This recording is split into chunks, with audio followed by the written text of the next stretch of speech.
يا بنتي المحشي بصراحة هاكله وانا واقف كده. يا ماشي انا جايه اهو. بصراحة تسلم ايدك. هو انت كنت طباخة يا بنتي وانت في بيتكم؟ انت واقفني تستنى على الحاجه؟ ما تستنى ما اخلص اكل. تحفة تحفة بجد والله. امم من أول مرة أكل محشي بتنجان بالتحفة دي. حتى تخلص اهو.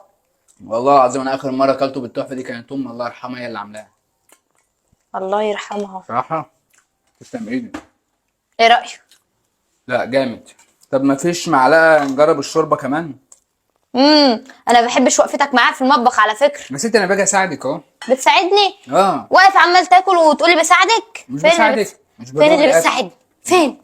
قولي. مش بدوق الاكل عشان اقول لك طعمه عامل ازاي، ناقص ملح زيادة ملح كده يعني. انت عندك حق. امم انت عندك حق، وبطل تمد ايدك بقى عم نحط الاكل. ليه يا بنتي؟ ده بطل المحشي تمد كده. ايدك عم احط الاكل.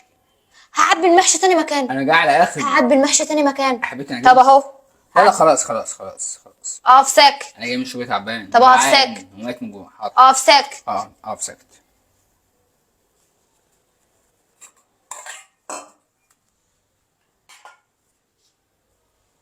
ايه؟ امم ايه؟ امم ايه اللي ورا ده؟